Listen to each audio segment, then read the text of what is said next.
He's having a breakdown. It's too hard. Welcome to WatchMojo UK, and today we're counting down our picks for the top 10 funniest David Walliams moments. Says a couple of nice things, but let's get back to Billionaire Boy. This is the point of the letter. It's not good. I've got something I need to tell you, and please listen carefully, because you're going to need to pass this on to the rest of the Chelsea squad. That horse looks more perturbed than disappointed.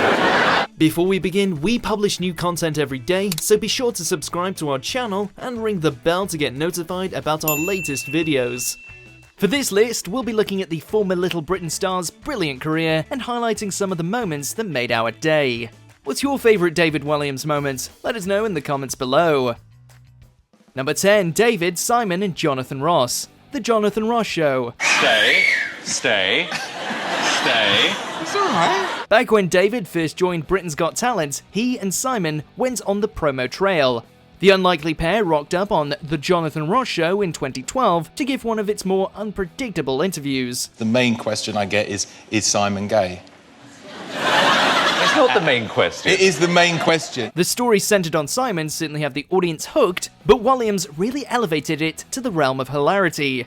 With trademark exuberance, he shows everyone why he was selected as a judge in the first place, because he's brutally funny. Also, some other things about Simon that you might... Number 9, The Fussy Shopper, Little Britain. Hello, I would like to purchase a record of James Last playing the hits of Nelly Furtado on the banjo. And I would like a picture on the cover of James Last holding out his hands displaying stigmata. If you've ever worked in retail, chances are you've had to deal with someone like this. Mr. Man has very particular requirements for his purchases. Does it have the sleeve notes by Dr. Graham Garden? Yes. These include a pirate memory game that needs to be not too piratey, and a costume of comedian David Baddiel. He doesn't mind waiting until the item becomes available either, even if it means waiting for a film that hasn't been made yet, and might never be. It becomes increasingly clear that all these requirements are just intended to irritate Matt Lucas's unfortunate shop owner, Roy, and his unseen, limbless wife, Margaret. I was wondering if you could help me. I'm looking to buy a painting of a disappointed horse. A disappointed horse? Yes. Number 8, shocking Simon Cowell, Britain's Got Talent. You'd think one of the most influential figures in the music industry might have thicker skin, but apparently not. Simon has gotten testy a few times over trivial things, but digs at his personal life are apparently a step too far. David's just finished. He's gone for Amanda because... Oh, David. Oh my God, you can't write that! When David, who's made most of his career making fun of people, makes a comment about Simon and Amanda Holden having a history together, things turn sour. They're asked in a quiz which other judge is Simon's favourite, and David says Amanda is because they've slept together. You've actually crossed the line. Good. Simon tells him he's crossed the line and to get off the stage. Let's get out. Sending you out the theatre, David. Oh, right. It's good because I've got dinner with Russell Crowe. Goodbye. Right, come. Oh, come back. Number 7, not your average hotel owner. Little Britain. We were just saying how much we like the soup. Did you make it? Maybe I did and maybe I didn't. This eccentric hotel owner lives in a far-out fantasy world where sprites inhabit radios and taxes are paid for with magic beans. As such, he flat-out refuses to give a simple answer to a simple question, because life's never that straightforward. Obviously. If you ask me on a Monday, I'd say yes. If you ask me on a Tuesday, I'd say...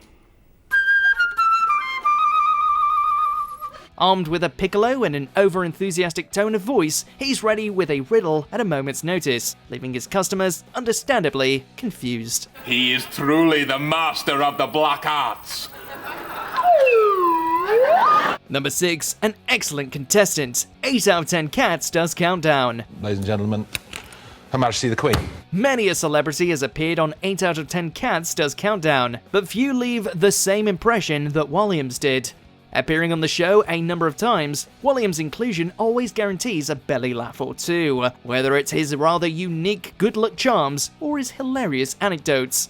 And most of them seem to end with an innuendo of some sort, of course. Wednesday, a deer stick. His inability to get any points most of the time only makes it better. He's having a breakdown. Do it, it's too hard. Number 5, poor customer service. Little Britain.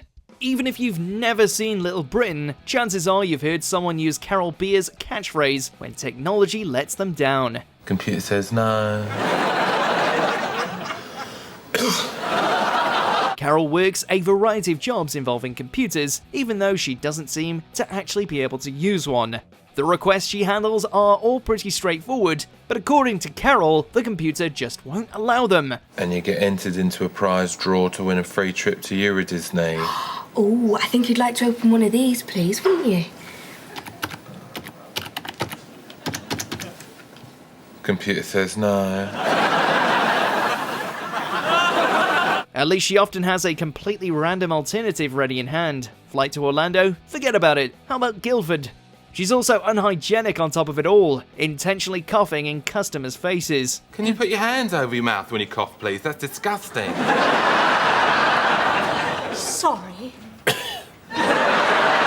Number 4, the book critic. The Graham Norton Show. It reminds me of when I went to school and did a talk and all the kids were asked to write on a piece of paper what they thought of the talk afterwards. And one of the girls just wrote, "She needs to brush her hair." Nobody likes a critic, but when said critic is a child, you have to give them the benefit of the doubt. For his appearance on Graham Norton, Walliams dished out some stories about his experiences with those who have read his line of popular children's books. It just wasn't that funny. I didn't really think it was that good, but I love your other books. And the responses aren't always positive. In this case, one child had a hang-up with Billionaire Boy, and she just wouldn't let it rest. Says a couple of nice things, but let's get back to Billionaire Boy. This is the point of the letter. It's not good. Number 3, assistant to the PM. Little Britain. I like to dunk mine and suck off the chocolate. In truth, it's tough to just pick out one of David's characters from the award-winning mid-2000s sketch show. But above the many famous faces, there's the ever-excitable Sebastian. As aide to the Prime Minister, Sebastian sees behind the scenes of British politics, but his gaze is firmly set on just one man, the PM himself. Quick, Prime Minister, get down! What's going on? I thought there was a sniper, Prime Minister. Where? By the window, but there isn't. In a storyline that ran throughout the series, the character tries, fails, and tries again to win his boss's affections, with his flirtatious efforts spanning from the seemingly subtle to the quite obviously outrageous.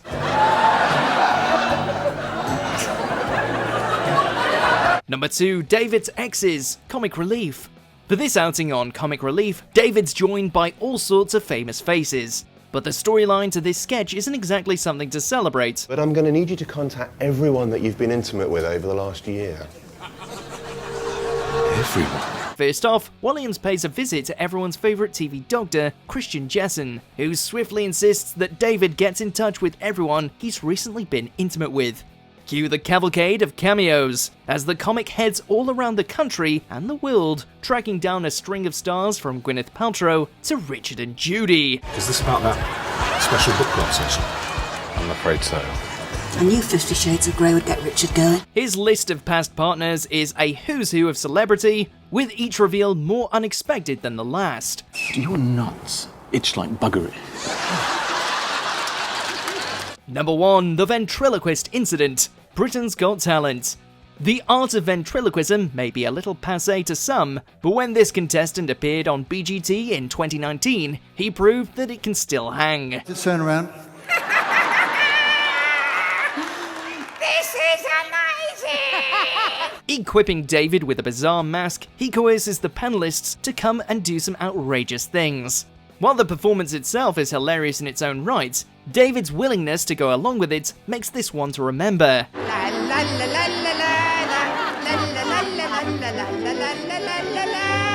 There truly aren't many willing to go as far as Walliams does, as he begins to striptease in front of Simon.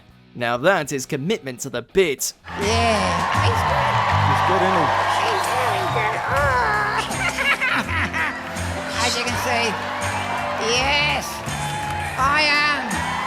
Potted Trot, yeah. Do you agree with our picks? Check out this other recent clip from WatchMojo UK and be sure to subscribe and ring the bell to be notified about our latest videos.